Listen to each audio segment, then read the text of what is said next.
بسم اللہ الرحمن الرحیم۔ السلام علیکم ورحمۃ اللہ وبرکاتہ۔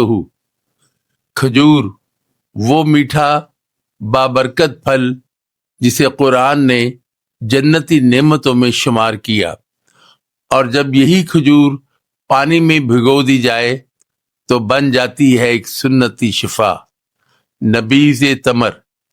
آج ہم بات کریں گے نبیذ کیسے تیار کی جاتی ہے، کس کے لیے مفید ہے، کن کے لیے نہیں، اور طب نبوی صلی اللہ علیہ وسلم، قدیم اطباء اور جدید سائنس سب اس کے بارے میں کیا کہتے ہیں۔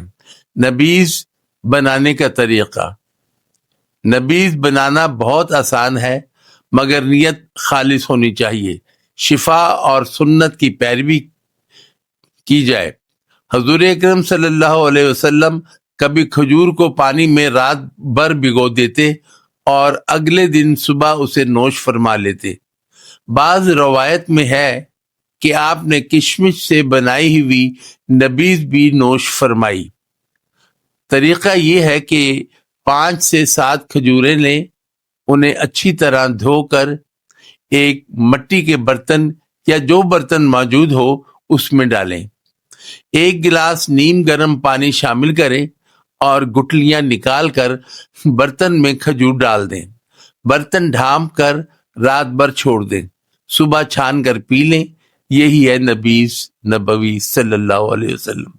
یہ نبیذ توانائی، خون اور ہاضمے کا بہترین امتزاج ہے۔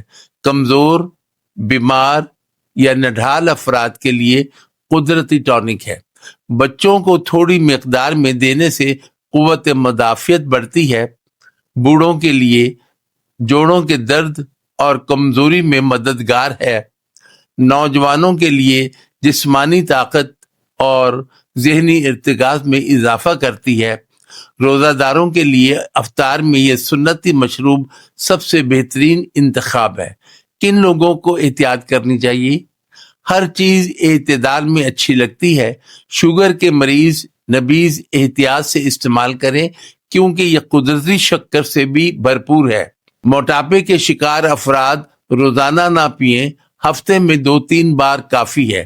اگر پانی میں کھجور زیادہ دیر تک پڑی رہے اور خمیر یعنی فرمنٹیشن پیدا ہو جائے تو وہ استعمال نہ کریں، کیونکہ اس صورت میں وہ شراب کی مشابہت اختیار کر لیتی ہے۔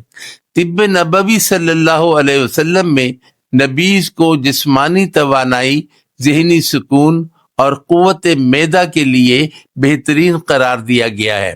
حضرت علی رضی اللہ تعالی عنہ سے منقول ہے کہ نبیذ بدن کو مضبوط کرتی ہے۔ مشہور طبیب ابن سینا فرماتے ہیں، نبیذ تمر دل کے فعل کو مضبوط اور خون کو صاف کرتی ہے۔ امام رازی لکھتے ہیں، یہ جگر کو طاقت دیتی اور بدن کو فاسد مادے نکالتی ہے۔ جدید تحقیق بتاتی ہے کہ نبیذ میں potassium, magnesium, iron, phosphorus, antioxidant اور قدرتی گلوکوز پایا جاتا ہے۔ یہ خون کی کمی کو دور کرتی ہے، تھکن کم کرتی ہے، جسم میں پانی کا توازن برقرار رکھتی ہے۔ ڈاکٹرز اسے ایک قدرتی انرجی ڈرنک قرار دیتے ہیں، جو مصنوعی مشروبات سے کئی گنا بہتر ہے۔ یہ ہے نبیذ، ایک سنتی، سائنسی اور روحانی مشروب۔ اگر اعتدال سے پیا جائے تو جسم، دل اور روح تینوں کو راحت دیتا ہے۔ اللہ کے نبی صلی اللہ علیہ وسلم کی سنت میں جو برکت ہے وہ کسی دعا میں نہیں۔ آئیے اس سنت کو اپنی روزمرہ زندگی کا حصہ بنائیں۔ آمین۔